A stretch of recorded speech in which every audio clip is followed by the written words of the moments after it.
Happy Tuesday, everybody. It's Ozark Pepper 1. I'm going for a little walk. It's afternoon. It's probably about, I don't know, close to 7 o'clock, 6:30 or something. It's all the same to me. Look how green everything's turning. All this rain we've been having here in southeast Missouri. Looks like a whole different place than my last video, huh? I've been watching a lot of videos online, and I know some people are panicking over possible disease outbreak, grabbing guns, or just economic collapse, which I believe that's just happening as we see it. They're boiling us like a frog. Every few days, price gets raised on something, or they make the packaging smaller, try to fool everybody. They even raise the price in smaller packaging. But what I would do is continue to prepare, put back things.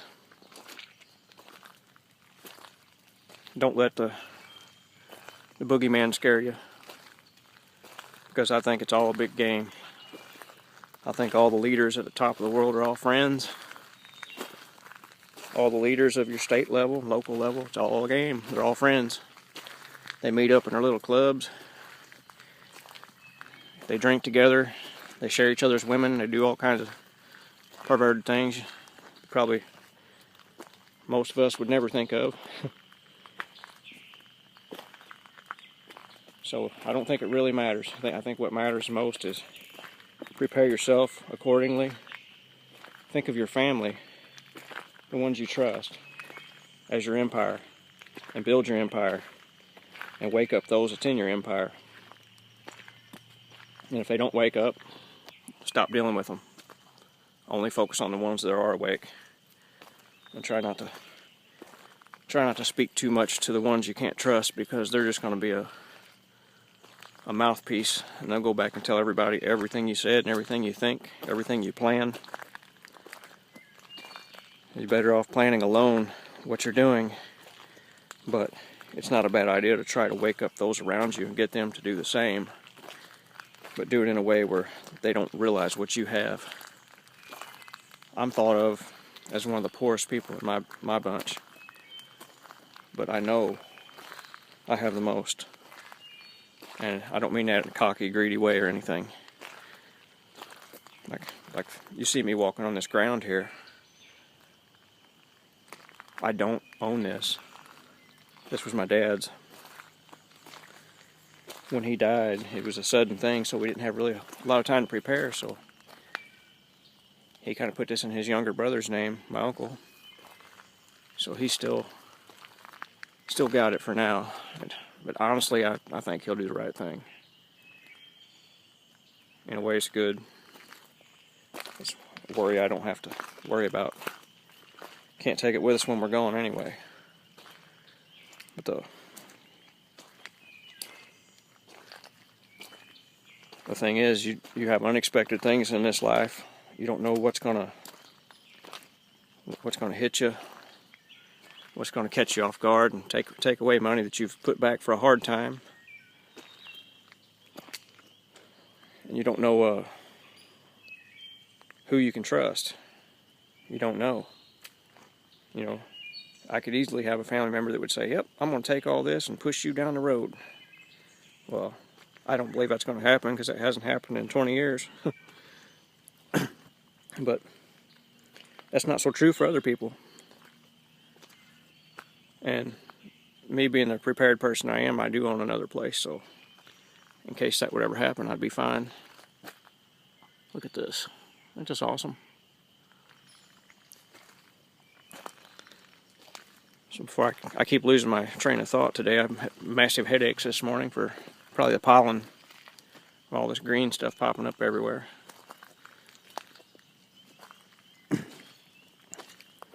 But I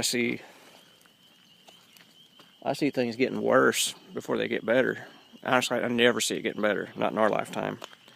Or our kids' lifetime. I see things getting worse. And that's not me being a pessimist. It's just the writings on the wall. You can see it, you know. It's not here, but, you know, but just think when the chaos happens, what's going to be like.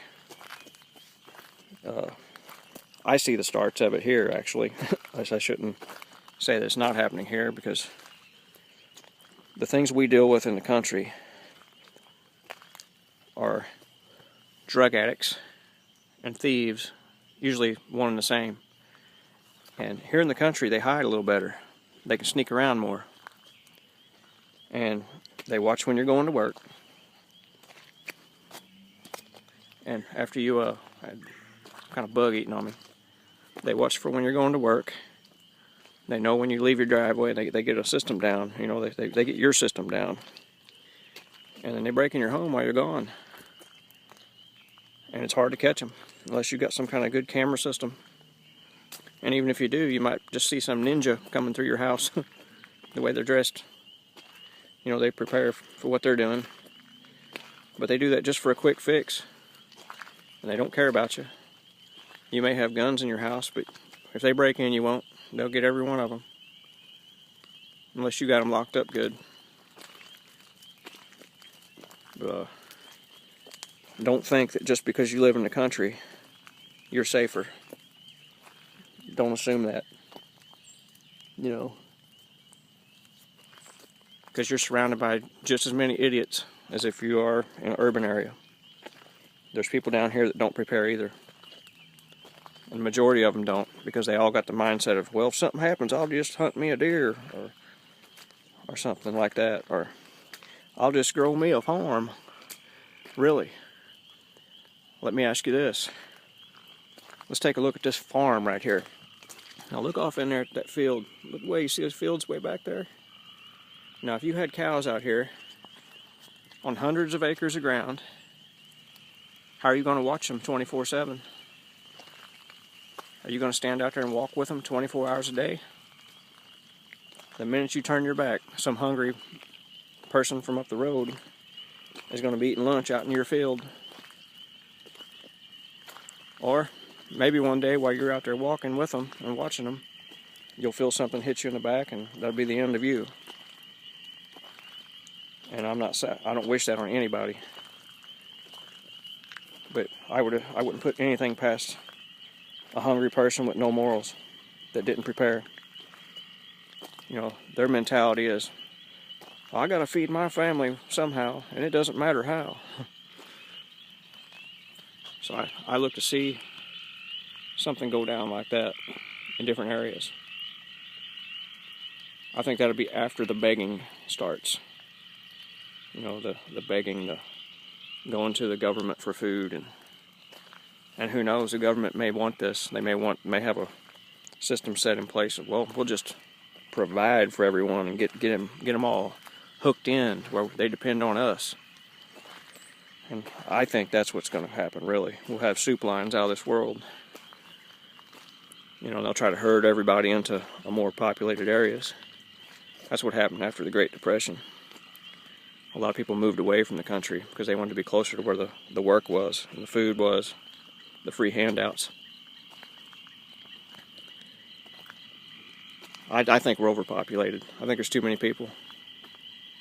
It might hurt some people's feelings when I say that, but I believe that's reality. Man, I'm shaky today.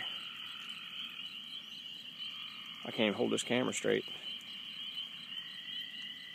I believe that we're totally overpopulated. There's way too many people. Hurts people's feelings to say that, and that's coming at you from me. I'm a Christian. I believe in Christ and everything. But I also have two eyes. And all you have to do is look around, get on a highway and drive down it. How many cars do you see now versus how many cars did you see 20 years ago? And some people try to say, well, that's just in the area you live in. It just changed there, but it decreased somewhere else. That's not what I see. I've driven all over this state and other states around, and I've seen the same thing. A greater population, more people. Just cranking out kids they can't afford. And I believe we've reached critical mass around the year 2005. You know, I think anytime we have a great big war, we're getting close to that critical mass, you know, for what our technology can provide. You know, last two wars, World War I and World War II, was an example of that. Almost every war in the world's fought over resources. They don't like to say that. They like to say it's other things, but a holy war, it becomes a religious war.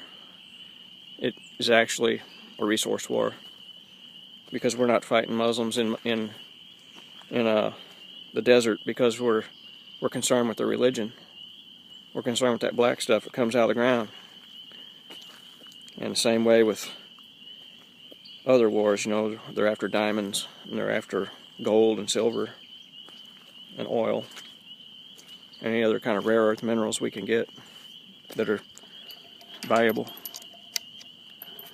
That's something they don't like to mention, but the sheep always buy it hook, line, and sinker. They believe that we're, whoops, sorry about that. They believe we're having wars for just reasons, and I beg to differ. I think it's all resource grab, control.